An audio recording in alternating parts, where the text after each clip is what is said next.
issue of reforming the accused and the interest of society as well. For the wrong that he has done, he will be compensating society by doing community service.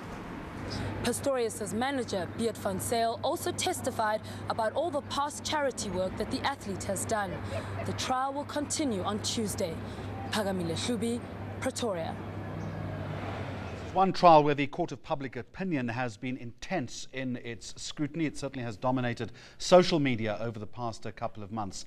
My colleague Gareth Edwards has been tracking response. Let's go to the news wall now. Gareth, good evening. How's the world been watching this?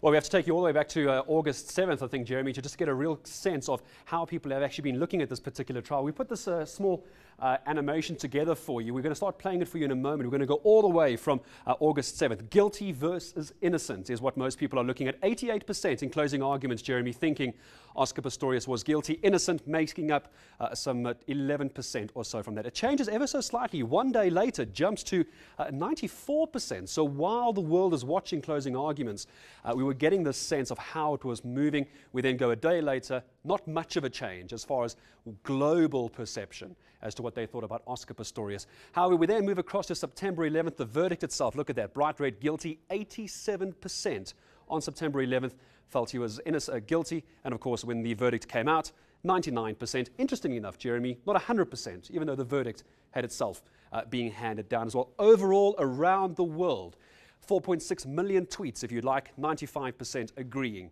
that he was guilty. What about the online world? How has that actually been operating with the coverage of the trial? We go all the way back to March, the big spike there, March, when the trial did begin.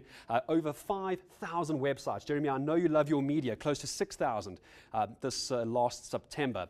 Globally, 80% of the world's media were focusing on the Oscar Pistorius trial. And as far as social media is concerned, let's take a look at the platforms. No real surprise. 1.4 million tweets in just September. Jeremy, fascinating.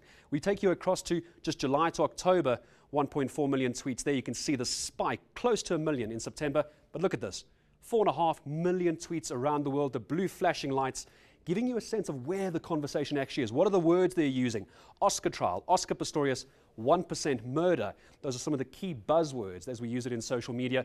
Then we can go around the world. Homicide in the middle of Africa, trials up towards the United Kingdom, and Riva down towards Australia as well. So it's giving you just a real sense, Jeremy, as we now get into the ends of what has been happening with this trial. Sentencing this week, we're going to continue unpacking and bringing those numbers for you. So important, the sentiment around the world. All right, Gareth, some fascinating and some very relevant insights. Gareth Edwards getting to grips with reaction to this global trial. More from Gareth in around 45 minutes. Newsnight Business is next.